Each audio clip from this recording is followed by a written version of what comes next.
नमस्कार, सत श्री अकाल, आदाब। आज मैं आपके सामने फिर एक कहानी ऐसी लेके आया हूँ जिस कहानी को सुनकर आपके रोंगटे खड़े हो जाएंगे। जिस लोगों ने कहानी सुनकर आपके रोंगटे खड़े हो जाएंगे। ये कहानी की मांग कुछ दिनों से आ रही थी, लेकिन हम इसकी कुछ छानबीन नहीं कर पा रहे थे। हमारे पास कुछ सटीक नहीं था इसके बारे में। जब हमारे पास कुछ सटीक बातें आई इस कहानी के बारे में, तो हमने सोचा कि चलो आज ये कहानी आपको बताते हैं। बार बार कहानी की मांग कर रहे थे। एक मेल हमको आ रही थी अनीता। इस मेल को लिखने वाली है अनीता रेड्डी, और उन्होंने इस कहानी की बार बार मांग करी थी, तो हम आपको आज कहानी सुनाते हैं। कुछ लोगों ने रमेश किन्नी की कहानी के बारे में बात करी थी कि रमेश किन्नी का मर्डर कैसे हुआ, वो भी बताइए।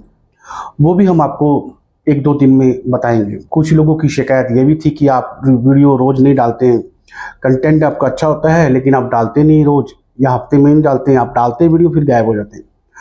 तो आज के बाद आपको ये शिकायत नहीं है कि वीडियो डेली नहीं आता या अपडेट नहीं आती। कुछ कहानियां, तो जो आज की कहानी में आपको शरद एक नाम के व्यक्ति थे, एक बेचारा अभी युवा लड़का था, उसकी कहानी है मैं आज आपको बताने जा रहा हूँ। बेंगलोर की कहानी है। केरला का एक परिवार था जो बेंगलोर आता है, और उसकी आज मैं आपको कहानी बताऊंगा। पहले आपको इस कहानी से शुरुआत होने से पहले और उसकी कहानी आज मैं बताऊंगा आपको कि इस लड़के का मर्डर कैसा होता है, इसका किस प्रकार से कत्ल कर दिया जाता है बेरहमी से। और जिन लोगों ने कत्ल किया, जिन लोगों ने इसका कत्ल किया, आज तक शरद के परिवार को यह विश्वास नहीं हो रहा कि इन लोगों ने कत्ल उनका किया है। हालांकि वो सब कुछ मान चुके हैं, उन्होंने सब कुछ कह भी दिया कि हमने किस प्रकार से ये कत्ल किया और क्या किया, लेकिन शरद के परिवार वालों को आज भी विश्वास नहीं है कि इन्हीं लोगों ने उसका मर्डर किया है या कत्ल किया है। तो कहानी की शुरुआत होती है। पहले आपको मैं कुछ वीडियो दिखाता हूं, आप वीडियो देख लीजिए, उसके बाद मैं आपको कहानी की शुरुआत करता हूं।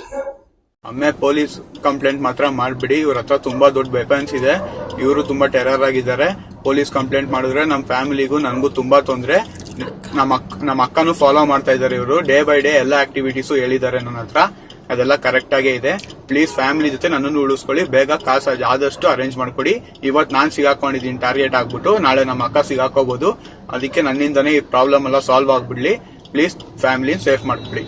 ಹಲೋ ಅಪ್ಪ, ನಿಮ್ಮಿಂದ ಅನುಭವಿಸಿರೋರು ನನ್ನ ಕಿಡ್ನಾಪ್ ಮಾಡಿದ್ದಾರೆ, ಅವ್ರಿಗೆ 50 ಲಕ್ಷ ದುಡ್ಡು ಬೇಕಂತೆ, ನಾಳೆ ಫೋನ್ ಮಾಡ್ತಾರೆ, ನನ್ನ ಹೆವಿ ಟಾರ್ಚರ್ ಕೊಡ್ತವ್ರೆ, ಪ್ಲೀಸ್ ಹೆಂಗಾನ ತಂದ್ಕೊಡಿ,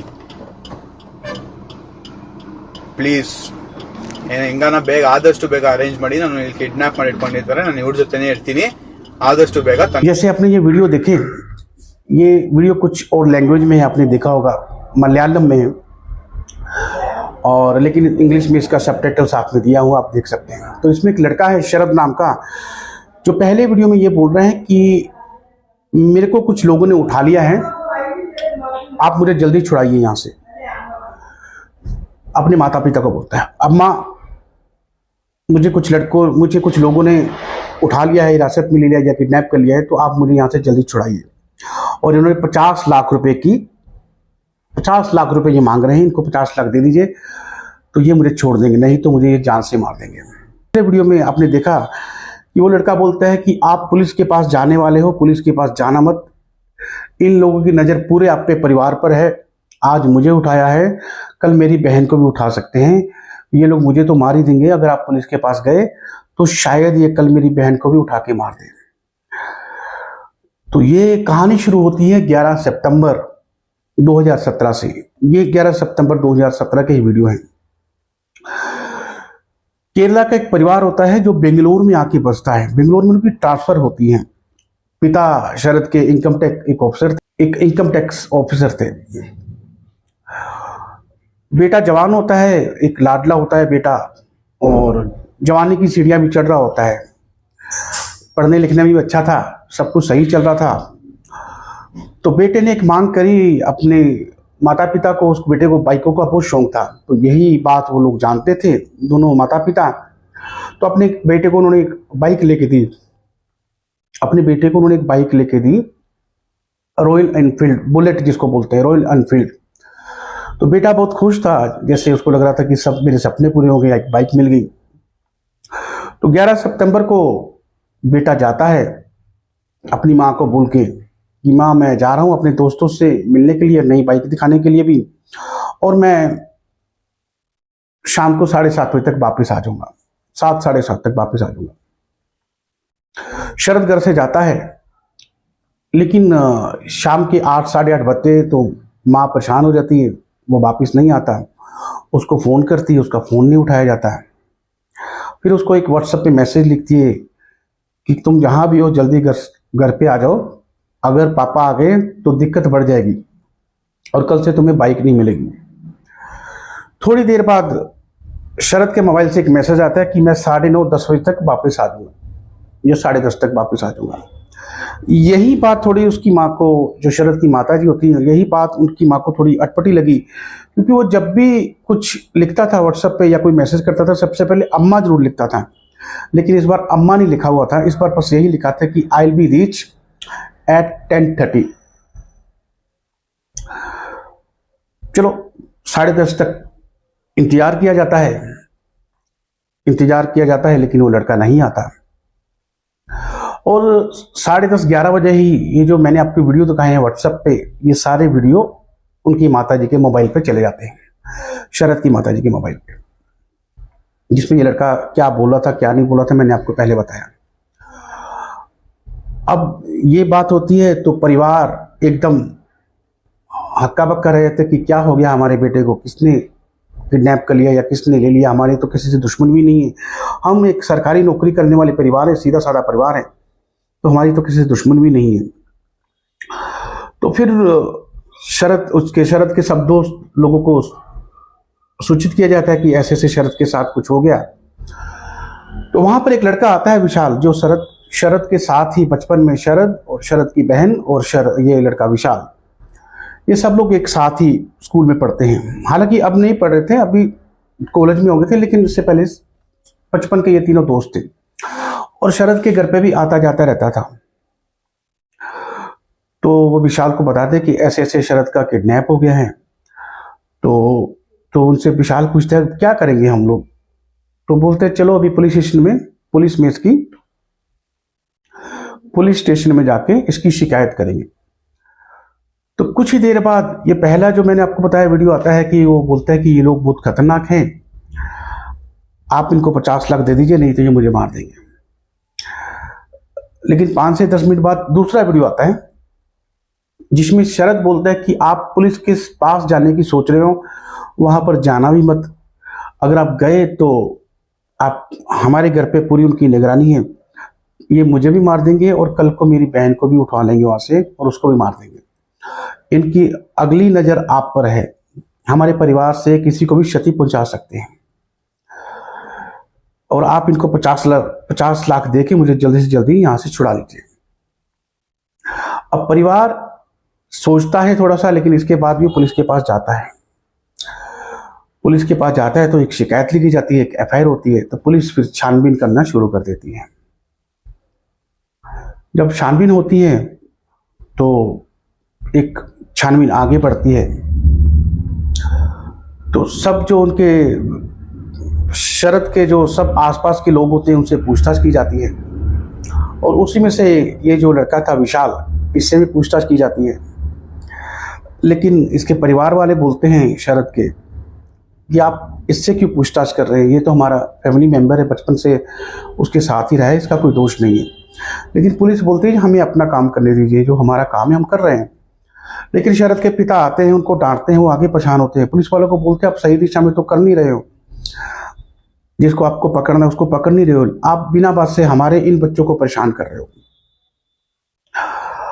अब पुलिस की नज़र में जब कोई भी केस होता है कि पुलिस की नज़र में तो हर एक व्यक्ति जो होता है वो शक की निगाह से ही देखेगी पुलिस, क्योंकि पुलिस को अपना काम करना है।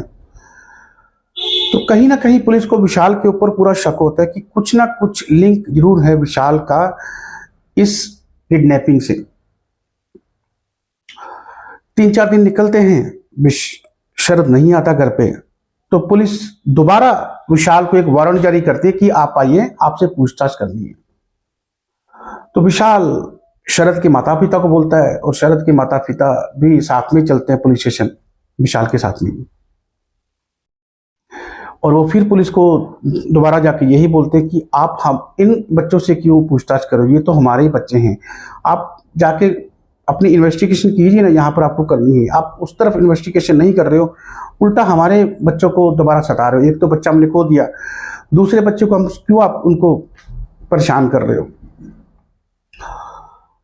फिर यहीं पर एक जांच रुक जाती है, लेकिन पुलिस की कड़ी नहीं रुकती, पुलिस जिसके पीछे लग जाती है उसके पीछे लग जाती है। और कर्नाटक पुलिस और बेंगलुरु पुलिस तो वैसे ही एक अच्छी पुलिस है, देश की अच्छी पुलिस में उनको माना जाता है।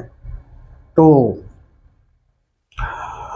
फिर पुलिस क्या करती है, 3-4 दिन बाद, जब 4-5 दिन इस घटना को हो जाते हैं, शरद वापिस नहीं आता, विशाल को उनके शरद के माता पिता के बिना पूछे एकदम उनको उठवा लेती है वहां से, घर से छानबीन के लिए। अब तक अरेस्ट नहीं किया था, छानबीन करने के लिए। उससे वो दोबारा छानबीन करते हैं कि विशाल के उस शरद के बारे में पूछताछ करते हैं, लेकिन यहाँ पर वो कुछ ज़्यादा बोलता नहीं है। विशाल बहुत चतुर था और थोड़ा सा दिमाग वाला भी था, यहाँ पर कुछ ज़्यादा बोलता नहीं है वो। लेकिन पुलिस एक काम करती है, ठीक है आप अपना मोबाइल हमें दे दीजिए। तो विशाल बेझिझक अपना मोबाइल और सिम पुलिस को दे देता है, और पुलिस इन्वेस्टिगेशन करती है उस सिम की और मोबाइल की, लेकिन उसमें कुछ जानकारी मिलती नहीं है कुछ खास। लेकिन फिर एक टाइम ऐसा आता है कि पुलिस 11 दिन बाद बेंगलुरु से तकरीबन 35 किलोमीटर दूर एक युवा लड़के की लाश मिलती है। और वो लाश की जब जान पहचान होती है, वो कपड़े उन्होंने माँ बाप ने बताए हुए थे कि कैसे कपड़े डाले हैं शरद ने, कितनी हाइट है, कैसा रंग है। जब उस बॉडी की पहचान होती है तो पता लगता है कि ये जो बॉडी है वो शरद की है। अब पुलिस पहले तो बिल्कुल भी जो शरद के घर वाले थे उनको इन्फॉर्म नहीं करती, क्योंकि अब पुलिस के सामने एक ऐसा केस था कि जिसको सुलझाना तो पुलिस को था ही, और ये सिरदर्द बन चुका था पुलिस के लिए कि इसका मर्डर किया तो किया किसने, और पहले किडनैप किसने किया, और हमारी हर एक खबर आरोपियों तक कैसे पहुंच रही थी जब हम छानबीन कर रहे थे। पहले दिन की बात कर रहा हूं। अब फिर एक बार विशाल के फोन जो उनकी छानबीन करती है, विशाल की सिम की छानबीन करती है, और साथ में विशाल के जो 3-4 नंबर होते हैं उसको पुलिस पहले ही सर्विलांस पे लगा देती है। उसके बाद एक मालूम चलता है कि विशाल का जो फोन है, विशाल की जो मदर का फोन है, वो उस दिन जिस दिन इस लड़के की किडनैपिंग होती है शरद की, तो उस दिन वो शरद के ही घर पे था, उसी लोकेशन पे था। और वही नंबर जो था विशाल की मदर का, वही नंबर जो था वो नंबर क्राइम सीन पे भी था, लोकेशन पे। तो इस तरह से पुलिस इस गुत्थी को सुलझाती है और विशाल को फिर उठा लेती है। इस बार पूरी तरीके से उठा के लेके आती है, क्योंकि अब सबूत भी थे, सब कुछ था। तो पुलिस अच्छे तरीके से पहले विशाल से पूछती है, लेकिन विशाल नहीं मानता। फिर पुलिस अपने तरीके से पूछती है तो वो टूट जाता है, फिर वो पूरी कहानी बताता है। विशाल को कुछ पैसे की जरूरत थी और उसका जो जीजा था वो भी कर्ज में डूबा हुआ था। तो जब देखता है कि एक तरफ उसका दोस्त है जो बचपन से अच्छे परिवार से था, आपको मालूम है इनकम टैक्स ऑफिसर का बेटा था शरद, उधर विकास के घर के कुछ हालात अच्छे नहीं थे, लेकिन उसका दोस्त एक अच्छे परिवार से था, उसको हर चीज़ मिलती थी, कोई भी चीज़ वो बोलता अपने परिवार से शरद को मिल जाती थी। तो यही एक चीज़ विशाल को अंदर से ही अंदर खाई जा रही थी। तो पैसे की जरूरत थी, अपने जीजा से वो बात करता है, एक प्लान बनाता है, और विशाल 11 सितंबर को शरद को फोन करता है कि भाई तुमने बाइक ली, इसकी पार्टी दोगे, आ जाओ जरा मिलते हैं, मुलाकात करते हैं। और शरद की वही तारीख जो होती है 11 और 12 सितंबर लास्ट की तारीख होती है जीवन की, वो जाता है उनसे मिलने के लिए, लेकिन वहां पर विशाल नहीं होता। वहां पर विशाल के जीजा और जीजा के 2 दोस्त होते हैं, और ये लोग बड़े प्यार से पहले शरद से बात करते हैं, फिर उसको अपनी गाड़ी में बैठा लेते हैं। और इधर विशाल जो होता है अपना घर पहले ही, अपना जो मोबाइल होता है पहले ही घर पे छोड़ के आता है, और अपनी मदर का मोबाइल लेके आता है शरद के घर पे। तो जब घर पे जाता है तो उसकी बहन पूछती है, उसकी बहन जो शरद की बहन होती है वो इसकी दोस्त होती है, बचपन से सब साथ में पढ़े लिखे होते हैं। तो उससे पूछती है कि शरद विशाल उसकी बहन से पूछता है, शरद की बहन से, कि विशाल का क्या हुआ। बोली ऐसे ऐसे हुआ है, अब हम लोग पुलिस स्टेशन जाने वाले हैं। इतनी सी बात सुनकर विशाल तुरंत बाहर भागता है और वो अपने जीजा को मैसेज डालता है नंबर से कि ऐसे ऐसे ये पुलिस के पास जा रहे हैं, और ये डर जाते हैं थोड़े सब लोग। तो पहले उसी दिन विशाल जो मैसेज डालता है, तो दूसरा आपको मैंने बताया कि दूसरा वीडियो वो शरद से बनवाकर उसी टाइम डालते हैं कि आप पुलिस के पास मत जाना, जाओगे तो इनकी पूरे परिवार पर नजर है, ये मेरे को भी मार देंगे और कल को पूरे परिवार पर भी उठवा लेंगे अगर आप पुलिस के पास गए तो। उनको डराने की कोशिश की जाती है, लेकिन परिवार पूरा पुलिस के पास जाता ही है और एक शिकायत करवाता है, इनके बावजूद भी, सबके होने के बावजूद भी। तो फिर विशाल को लगता है कि अब मामला जब खराब हुआ, जब पुलिस के पास चला जाता है, शिकायत हो जाती है, तो विशाल अपने दोस्तों को बोलता है, जीजा को बोलता है कि अभी तो पुलिस में शिकायत हो गई है, आप इसको मार दो। तो लेकिन उसका जीजा बोलता है, और जो दो लोग होते हैं वो इसके हक में नहीं होते कि हम इसको मारे क्यों।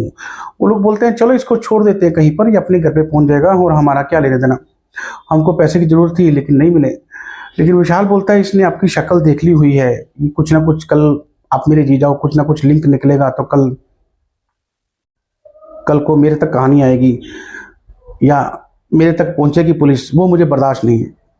वो तीनों लोग फिर भी नहीं मानते मर्डर करने के लिए कि हम ऐसा काम नहीं करेंगे, लेकिन विशाल अड़ जाता है कि नहीं, इसको मारना ही पड़ेगा, नहीं तो कल को हमारी पूरी चिट्ठी खुल जाएगी कि हमने ये कांड किया था, शिकायत हो चुकी है पुलिस स्टेशन में। आखिरकार वो तीनों लोग मान जाते हैं और एक जगह पे जाते हैं, और रास्ते में ही शरद की एक नैलोन की रस्सी के साथ उसका गला दबाकर उसकी मृत्यु कर देते हैं, उसका कत्ल कर देते हैं। अब बारी आती है लाश को ठिकाने लगाने की। अब लाश को ठिकाने लगाया भी तो लगाया कैसे जाए। तो बेंगलोर से थोड़ा दूर वो एक जगह पे जाते हैं, एक नदी होती है छोटा सा, उसमें वो लाश को पत्थर बांध के, ईंटें बांध के बहा देते हैं एक गांव की तरफ। वो सोचते हैं कि लाश डूब जाएगी, पत्थर उत्थर बांधे हुए हैं, और सब लोग अपने अपने घर पे चले जाते हैं। लेकिन तीनों लोगों के मन में तो हमेशा डर रहा ही था कि कहीं लाश ऊपर ना आ जाए दोबारा से, कहीं हमारा छानबीन हो, कहीं तो हमारा भेद ना खुल जाए। तो 3-4 दिन बाद ये दोबारा लोग जाते हैं वहां पर, सच में लाश ऊपर आई होती है। ये लोग फिर पत्थर बांधते हैं, फिर लाश को डुबाते हैं, फिर वहां से आते हैं। 1-2 दिन बाद फिर ख्याल आता है कि लाश ऊपर तो नहीं आएगी, और 1-2 दिन फिर जाते हैं, वहां पर लाश ऊपर आ जाती है। तीसरी बार विशाल कभी इनके साथ नहीं गया था, लेकिन इस बार विशाल उनके साथ चला जाता है। उस जगह से वो लाश उठाते हैं। बेंगलुरु से 35 किलोमीटर दूर कोई जगह है, वहां पर कंस्ट्रक्शन साइट चली होती है, और उसी के पास एक नाला बह रहा होता है। तो उसमें ईंटें बांधकर विशाल और उसके जो 3 दोस्त थे इस लाश को बहा देते हैं, और दूसरे दिन ये लाश मिल जाती है। और विशाल के पास उस समय भी अपनी मां का नंबर था, जिससे पुलिस ये मैच करती है कि ये नंबर इस क्राइम सीन पर कैसे आ गया और इसके घर पे कैसे आ गया, शरद के। तो इसी नंबर से पूरी वो भेद खुलता है कि कौन है कातिल कौन नहीं। तो विशाल पूरी कहानी बोलता है, बता देता है। तो ये थी कहानी शरद नारायण की, जो बेचारा छोटी सी आयु में मर गया, 18-19 साल की आयु में, जिसके सपने अभी बहुत थे, अच्छा पढ़ने लिखने वाला था, इंजीनियर बनने वाला था, लेकिन उससे पहले ही लालच के में आकर दोस्तों ने उसको मार दिया। और आज भी शरद के परिवार को ये मालूम नहीं, और ना ही वो विश्वास कर पा रहे कि हमारे बच्चे का मर्डर जो किया है या किडनैप किया है वो इन लोगों ने किया है। वो इस चीज़ पे आज भी विश्वास नहीं करते हैं। और ये मामला अभी बेंगलोर की हाई कोर्ट में चल रहा है और अभी तक कोई फैसला आया नहीं। तो ये मैंने आपको कहानी बताई आज शरद नारायण की। ये 2017 में मर्डर केस हुआ था, उसकी ये पूरी कहानी थी। तो ऐसी ही कहानी आप देखते रहिए, ऐसी ही कहानियां मैं बताते रहूंगा आपको। अभी आपने एक बोला था रमेश किन्नी की कहानी, वो थोड़े दिन में मैं आपको लाऊंगा और बताऊंगा उसके बारे में पूरा केस स्टडी करके क्या हुआ। नमस्कार, मेरा नाम है पंकज बेदी, आप देख रहे हैं जनता।